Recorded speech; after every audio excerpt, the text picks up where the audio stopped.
امام بخاری فرماتے ہیں کہ وباؤں میں بھی رحمت کا پہلو ہوتا ہے. کیا ہوتا ہے؟ رحمت کا. بلکہ حافظ ابن حجر اسقلانی نے تو یہاں تک ایک کتاب ہی لکھ دی وبا پر. عربی میں وہ کتاب ہے، ابھی تک اردو کا ترجمہ اس کا نہیں ہوا، بذل الماعون فی فضل الطاعون. اور اس میں ایک باقاعدہ باب باندھا ہے جس کا نام ہے ومن فوائد الطواعین، وباؤں کے فائدے کے بارے میں. آپ سوچیں گے یہ نورانی بابا کو کیا ہو گیا ہے؟ وباؤں کے نقصان تو میں نے سنے تھے، فائدے کے بارے میں. جی وباؤں میں بھی فائدے ہیں. پہلا فائدہ یہ ہے کہ تقصیر العمل. توجہ چاہوں گا، مجھ سے کہا گیا تھا کہ اصلاح معاشرہ کا جلسہ ہے تو تھوڑا اس کا بھی حق ادا کر لو. حالانکہ آج کل لوگ اس طرح کی گفتگو کو ویجیٹیرین لائٹ میں لیتے ہیں، صرف نان ویج ہی چلے گا نعرے تکبیر والا. تو تھوڑا سا یہ بھی لو، یہی ہمیں سدھار سکتا ہے. تقصیر العمل، دنیا سے امید کم کرنا. کیا؟ امید کم کرنا. یہ فائدہ حاصل ہوا. ہم بڑے بڑے منصوبے بناتے ہیں، دنیا بناتے ہیں کہ نہیں؟ ہم ایسا کریں گے، یہ انویسٹ کریں گے، یہاں پر یہ انویسٹ کریں گے تو میرے بیٹے کے کام آئے گا، پوترے کے کام آئے گا، ان کے کام آئے گا، یہ کریں گے تو ان کے، اور اس میں یہاں پر ایک فیکٹری ڈالیں گے، وہاں ایک انڈسٹری ڈالیں گے، یہ کریں گے. منصوبے بناتے بناتے 90 سال کے بعد ٹپک گئے، سپنوں کی دنیا میں کھو گئے، غائب ہو گئے. جب وبا آئی اس نے کہا شٹ اپ، جوان جوان لاشوں کو دیکھو. منصوبے بنانا ہے تو دنیا کے منصوبے نہ بنا، آخرت کے منصوبے بنا، قبر کے منصوبے بنا. ارے ایسی نیکیاں کر کہ تیری قبر روشن ہو جائے، اتنے ثواب کما لے کہ تیری آخرت سدھر جائے. کہا میں تو گنہگار ہوں، جاہل ہوں، ان پڑھ ہوں، کیا کروں، کیسے کروں؟ کہ گھبرا مت، کسی کا دامن تھام اور اس کے پیچھے پیچھے پیچھے پیچھے چل. ادھر ادھر کی نہ سن، بس جس کا دامن پکڑا ہے اسی کی سن. وہ تیری دنیا داری کو مصطفیٰ کی وفاداری میں بدل دے گا. سبحان اللہ، سبحان اللہ، سبحان اللہ، سبحان اللہ. تقصیر العمل. دوسری کنڈیشن میں نوجوانوں کی خاص توجہ چاہ رہا ہوں، تحسین العمل. وبا کا فائدہ نمبر 2 یہ ہے کہ اس سے آپ کو موقع ملا اپنے عمل کو اچھا بنانے کا. لاک ڈاؤن یاد کرو، یاد ہے؟ میں بھی روز آن لائن آنے لگا تھا. کرتا تو کیا کرتا، گھر میں 4 دن 5 دن سے زیادہ رہتا نہیں تھا.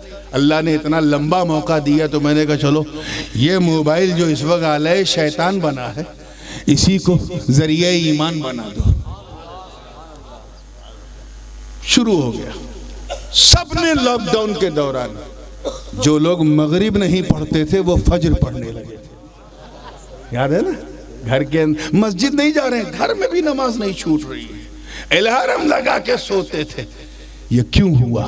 وبا نے تمہیں سچیت کیا، چیتاونی دی. جو لوگ قرآن ختم تو تراویح ختم ایسا کہتے تھے، چاند جب تک نہیں نکلا عید کا تب تک تراویح پڑھتے رہے. وبا نے بتایا. جو لوگ ایک پارہ رمضان میں نہیں پڑھتے تھے، 1 نہیں 2 نہیں 3 ختم قرآن کرنے لگے. یہ ہمیں وبا نے بتایا. اللہ نے ہمارے اس نیک عمل کا صلہ یہ دیا کہ سب سے پہلے خواجہ کے ہندوستان کو کووڈ سے دور کرنا شروع کیا. ادھر کووڈ ہم سے دور ہوتا گیا، ادھر ہم نماز سے دور ہوتے گئے. This is our lifestyle unfortunately. اپنی اسٹائل کو بدلو، اپنے عمل کو سدھارو.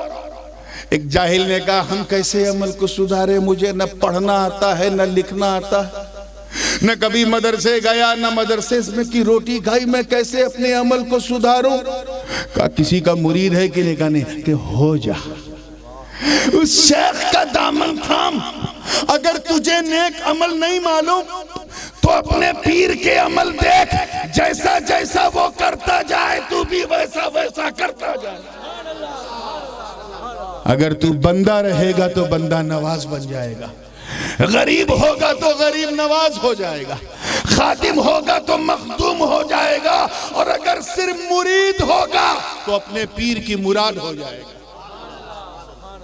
فائدہ نمبر 3، الیقظۃ من الغفلہ۔ میں نے اس پر ٹچز دیے تھے ساسرود میں، اب موقع مل رہا ہے تھوڑا سا میں کھل کے بولنے کا۔ الیقظۃ من الغفلہ، غفلت سے بیدار ہونا، یہ ہمیں وبا نے سکھایا۔ کس نے؟ اسی وبا نے۔ we were sleeping، ہم تو سوئے ہوئے تھے، آج بھی ہم سوئے ہوئے ہیں۔ اسی لیے جیسا ہم دیکھتے ہیں، جیسا ہم سنتے ہیں، اس پہ عمل کر لیتے ہیں، کیونکہ سوئے ہوئے ہیں۔ جاگو، ہم جاگے نہیں تھے، ہمیں وبا نے جگایا۔ اچھا، ہم لوگوں کا حال یہ ہے کہ ہم لوگ 2 طرح کا سپنا دیکھتے ہیں، خواب دیکھتے ہیں، اور یہ تو ٹنکاریا والے جانتے ہیں کہ سپنا کبھی اپنا نہیں ہوتا ہے نا؟ بہت جلدی ہنسے، لگتا سنا ہے۔ ہاں، کبھی کھانڈ بھی اپنا کبھی نہیں ہوتا۔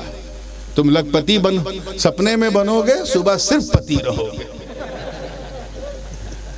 ایک سپنا ہم نے یہ دیکھا کہ ہم سو گئے، سپنا اسٹارٹ، احمد آباد ایئرپورٹ سے فلائٹ پکڑی، سپنا چالو ہے، جدہ پہنچے، سپنا چالو، حج کیا، عمرہ کیا، سپنا چالو ہے، مدینہ منورہ پہنچے، سپنا چالو ہے، محراب نبوی دیکھ رہے، گنبد خضرا دیکھ رہے، سپنا چالو۔ جب آنکھ کھلی تو دیکھا، میں تو ٹنکاریا میں اپنے کمرے میں بستر پہ سو رہا تھا۔ تو سپنا کبھی اپنا۔ ایک سپنا ہم اور دیکھتے ہیں، اور وہ یہ کہ ابھی ہم پیدا ہوئے ہیں، اب دودھ پی رہے ہیں، دانت نکل آئے، اب یہ کرنے لگے، 4 سال کے ہوئے تو اسکول جانے لگے، پھر اور بڑے ہوئے کالج جانے لگے، جوان ہو گئے یونیورسٹی جانے لگے، اس کے بعد شادی ہو گئی، پھر گھر میں بیوی بچے ہو گئے، اس کے بعد بزنس شروع ہو گیا، Mercedes, B M W, Audi, Bentley, کون سی کار سب گھر میں آ گئی، دادا بن گئے، نانا بن گئے، 80-85 تک ٹپک گئے۔ اور جب ٹپکے قبر میں پہنچے تو دیکھا، ارے it was dream, I was just dreaming، میں تو صرف خواب دیکھ رہا تھا۔ حقیقت تو یہ ہے کہ منہا خلقناکم وفیہا نعیدکم ومنہا نخرجکم تارۃ اخری۔ اسی مٹی سے اللہ نے ہمیں بنایا، اسی میں بلایا، اور اسی مٹی سے میدان قیامت میں اٹھائے گا۔ یہی ہماری ریالٹی ہے۔ تو پہلے سپنے کو ہم نے سپنا تب سمجھا جب ہماری آنکھ کھلی، زور سے بولو، اوپن ہوئی، جو بستر پہ دیکھ رہے تھے۔ جب تک کھلی نہیں تھی اسے سچ سمجھ رہے تھے، جب کھلی تب سمجھ میں آیا یہ جھوٹ تھا۔ اور اس خواب کو بھی، اس سپنے کو بھی ہم ابھی سچ سمجھ رہے ہیں، لیکن اسے سپنا تب سمجھیں گے جب ہماری آنکھ بند ہوگی۔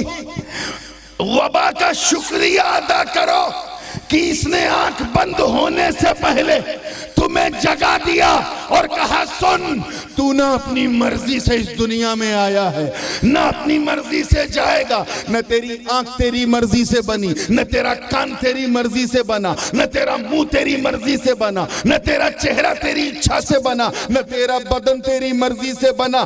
جب تو اپنی مرضی سے آیا نہیں، اپنی مرضی سے جائے گا نہیں، تو پھر تجھے کوئی ادھیکار نہیں کہ اپنی مرضی سے تو جینا بھی شروع کر دے۔ اسی لیے جو اپنی مرضی سے جیتے ہیں وہ بندے ہوتے ہیں، اور جو اپنی مرضی چھوڑ دیتے ہیں وہی بندہ نواز ہوتے ہیں۔ جو اپنی مرضی سے جیتے ہیں وہی غریب ہوتے ہیں، اور جو مرضی چھوڑ دیتے ہیں وہی غریب نواز ہوتے ہیں۔ تو ہم تو سو رہے تھے، اس وبا نے ہمیں بیدار کیا۔